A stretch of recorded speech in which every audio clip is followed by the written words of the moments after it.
हम तस्वीरें अपने दर्शकों को दिखाने। तस्वीरों में इमैनुअल मैक्रों फ्रांस के राष्ट्रपति आपको स्क्रीन पर दिखाई दे रहे हैं। जी न्यूज़ पर ये बड़ी खबर हम आपको लगातार दिखा रहे हैं। यूक्रेन संकट पर ये मीटिंग हो रही है, इमैनुअल मैक्रों की बातचीत हो रही है जर्मन चांसलर, और साथ ही आपको बता दें चाइना के राष्ट्रपति शी जिनपिंग के साथ इमैनुअल मैक्रों की तस्वीर इस वक्त आप देख रहे हैं कि किस तरह तीनों ही जो लीडर्स हैं वो यूक्रेन संकट पर इनके बीच ये बातचीत। लेकिन जो बड़ी बात इसमें निकल कर आई वो यही कि संयम बरता जाए, संयम बरतने की बात की जा रही है। लेकिन संयम किस दिशा में, संयम किस बात पर बरतेंगे? क्या आप इन निर्दोष सिविलियंस को, जिनकी तस्वीरें हम आपको लगातार बता रहे हैं, आप उनसे कह सकते हैं कि संयम बरता जाए? क्या आप उनकी सेफ्टी इंश्योर कर सकते हैं? क्या आप उनके लिए सेफ इवैक्यूएशन इंश्योर कर सकते हैं? आज इन वर्ल्ड लीडर्स का भी इम्तिहान है, इनकी भी प्रेस्टीज और रेपुटेशन स्टेक पर है। जब हम वर्ल्ड लीडरशिप की बात करते हैं तो वर्ल्ड लीडरशिप क्या सिर्फ मिलिट्री पावर है, या वर्ल्ड लीडरशिप के मायने कुछ और भी हैं, जो दुनिया को एक अलग दिशा में ले जा सके, जो दुनिया को सही रास्ता दिखा सके, जो दुनिया में समस्या नहीं समाधान की बात करे? ये सवाल भी वर्ल्ड लीडरशिप से पूछे जाएंगे। General Meston. हाँ, तो मैं यही बोल रहा था कि देखिए, ये वॉर तो एक रीति रिवाज चली आ रही है इस वर्ल्ड में जब से ये दुनिया खड़ी हुई है, और सबने इसको एक्सेप्ट किया हुआ है, और सिविलियन कैजुअलिटीज हो रही हैं। लेकिन इस दुनिया में मेरे ख्याल सेकेंड वर्ल्ड वॉर में जितना भयानक आउटकम था, उसके बाद यूनाइटेड नेशंस को इन्होंने कायम किया और उससे बहुत उम्मीद थे। लेकिन उसके बाद से तो बहुत लड़ाइयाँ हैं, छोट-पोट लड़ाइयाँ, बड़ी लड़ाइयाँ, दुनिया भर की लड़ाइयाँ। तो फिर आपने बहुत अच्छा सवाल उठाया, ये ऑर्गेनाइजेशन बनी क्यों है? और सब चाहते हैं कि पीस हो, लेकिन ऑन ग्राउंड हर कंट्री का कुछ ना कुछ हो रहा है। कभी कोई ताइवान की तरफ भाग रहा है, तो कभी कोई इधर की तरफ भाग रहा है, कोई बलूचिस्तान में अपने लोगों को तंग कर रहा है, कोई अपने जिंजियांग रीजन में उइगर्स को तंग कर रहा है। इसका पता नहीं क्या अंत है।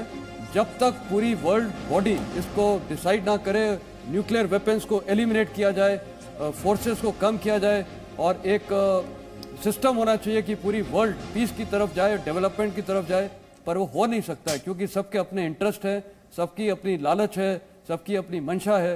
पता नहीं ये फ्यूचर क्या है इस वर्ल्ड का, किसी को नहीं पता। और जिस प्रकार न्यूक्लियराइजेशन हो रखी है, न्यूक्लियर, बायोलॉजिकल, केमिकल वॉरफेयर का एक वो है, ये तो अंत में इस दुनिया का अंत ही इसी प्रकार होगा। तो इसको कौन रोक रहा है? कोई नहीं।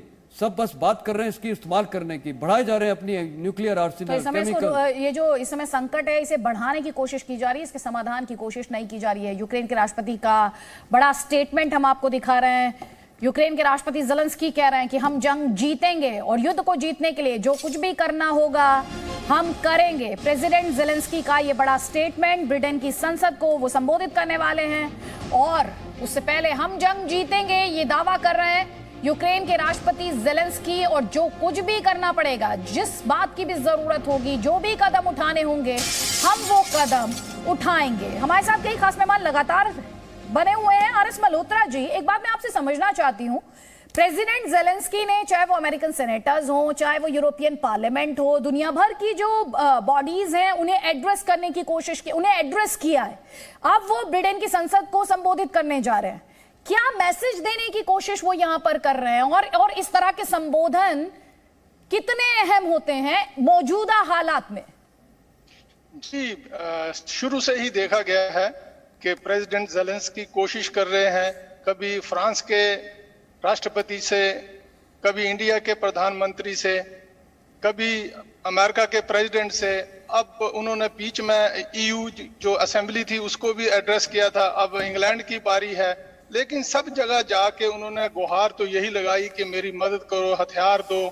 कहीं शांति का नाम उन्होंने लिया है क्या? अभी तक लड़ाई हो रही है उनकी लड़ाई हो रही है उनकी रशिया के साथ, रूस के साथ लड़ाई हो रही है, लेकिन वो पुतिन के साथ, प्रेसिडेंट पुतिन के साथ बात करने को तैयार नहीं है। तो ये सब एक एक्सरसाइज है, एक किस्म का प्रोपेगेंडा एक्सरसाइज है, या कह लीजिए कि अपनी पब्लिक का मोराल ऊपर रखने के लिए एक्सरसाइज है। मुझे लगता नहीं कि इन बातों से कोई सलूशन निकलने वाला है। वो भले ही इसमें एक पब्लिक इमेज तैयार कर रहे हैं, अपने लोगों को उम्मीदें दिखा रहे हैं, पर जो नुकसान उनका लगातार होता जा रहा है इस लड़ाई में, जितना नुकसान उनके हर छोटे छोटे शहर भी सारे बर्बाद हो रहे हैं, बच्चे सड़कों पे घूम रहे हैं, उनको ये नहीं दिखाई दे रहा। मुझे तो लगता है कि उनको कहीं ना कहीं अपनी इस बात को ध्यान में रखना चाहिए कि उनका देश बर्बाद हो रहा है और जल्दी से जल्दी इस युद्ध को समाप्त करने, ना कि इसको बढ़ाने की तरफ बढ़ना चाहिए। Presenting B News app available on Google Play and App Store. Download it now.